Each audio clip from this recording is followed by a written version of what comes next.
seemed okay. I would reserve judgment until I watched it. I didn't notice him messing up. It seemed like he had fresher legs than some of the other guys, you know. But we're hoping he'll be able to play, but I don't think we'll know until probably closer to the end of the week. Would he help you most immediately at star or that corner over there? I don't know. He probably wouldn't be a corner. He's been playing a lot of safety and star and money, so he's played 3 positions, but he hasn't worked much corner. Has Amir had his surgery yet? Yeah. Amir had it, I think, Thursday after it happened or something. Oh, okay. Last 3 or 4 days. Okay. What about your receivers? How they coming along? It seemed good. I mean, I thought Terry did good today. He looked good. Pushed. Took some hits, and that was big. Jason and Kiera seemed good. Jason seems back to normal. Kiera's still pushing through, but we're using those guys on special teams, and hopefully we're using them on offense too. But I think they're both really good special teams weapons. How many of those do you anticipate making the trip to South Carolina? Who's that? Receivers, sorry. No idea. It'll be something divisible of 70. So you got 70, and we'll figure out the right 70 to take based on depth, special teams, how many of those receivers can play. If all of them can play, then we'll try to take probably whatever it takes. I don't know, 9, 10, 11. Just out of curiosity, when do y'all have to have that finally submitted to them? You know what I mean? Like, I'll be honest with you, I don't know. I think when we get on the bus. Okay. What do you tell you? If we want to send a guy back and bring a guy, we probably could do that too, but that's not, we don't make that decision finally until probably a lot of times the day of. So Friday we leave, we might switch a guy on Friday. Coach, what do you tell your young players, your first road trip? Do you ever pull younger guys aside, or is it just one message to the whole team? How do you prepare a team for this type of environment, young guys? You just try to show them examples. I mean, we try to use examples of people that played in tough environments and struggled and made bad decisions, and then guys that have played in tough environments and never been affected by the environment. So, I mean, you either control it or it controls you. And I'm a big believer in you control it by what you do. And it's going to be tough to play over there. I mean, it's really tough on communication. But, I mean, look, in the SEC, you can count them out every week. So.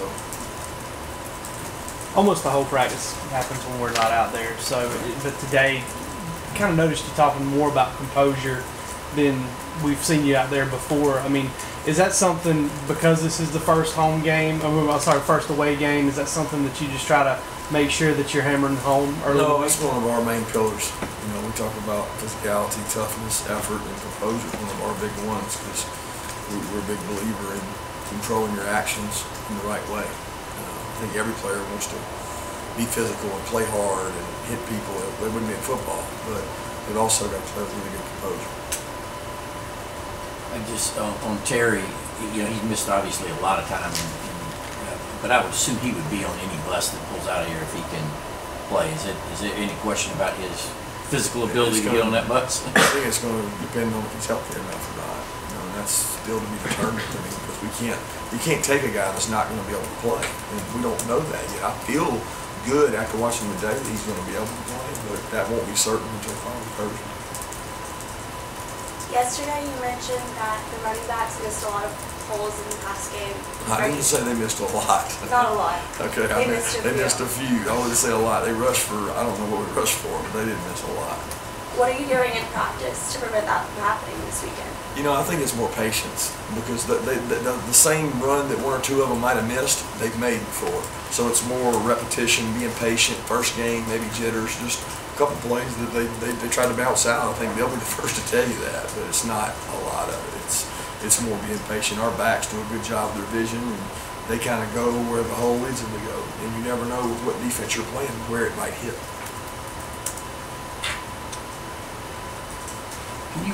Yesterday it seemed like we focused a lot on South Carolina's offense and Jake Bentley and those guys.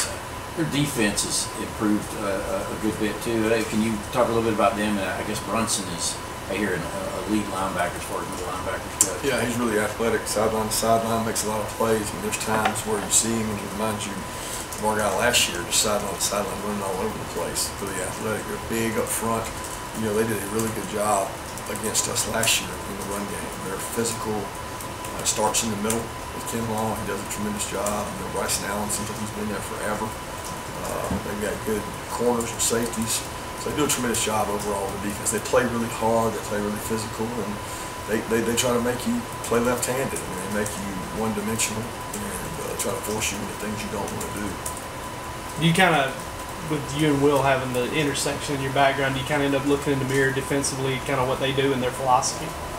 Not as much as you'd think. I mean, I watch them on defense because we overlap teams a lot of times, and I don't see as many similarities as, say, a Tennessee or an Alabama right now. I mean, Will has kind of evolved into his own defensive belief from going to Texas and Auburn and Florida. He's not. It's not the same tree really. You know, both of them are really good defenses, and everybody can do it their own way. But philosophically, it's not like they're the exact same as us. No. There's been a lot of stories, I guess, and background with you, Coach Muschamp. What role did he play in your career at Georgia? What's the best way to encapsulate that? In my career at Georgia? Yeah, as a player. Really no role. I mean, he was a captain and senior, and I was a red shirt. I didn't play. So there was not a lot of role as far as, I mean, we weren't that close while we were here. We knew each other. I was on the team, but I was only here for 6 months while he was here. You know what I mean? It was just like summer, fall, he left. So there wasn't a major role there. Our relationship started at Austin State, really. And when I got hired down there, we spent time together, and then at LSU, we spent time together. Did he haze you? That was back in the day. Did he shave you? Hold you down? I got hazed a little bit, but it wasn't by Will. By some other guys. Will was one of the nice guys. Have you learned in this business, not necessarily about the role, whatever, but that today's adversary can be tomorrow's, you know, whether it's a coach or when you're dealing with Blankenships, you know, players that commit elsewhere and then 2 years later end up on your team. You've got to have a short memory in this business.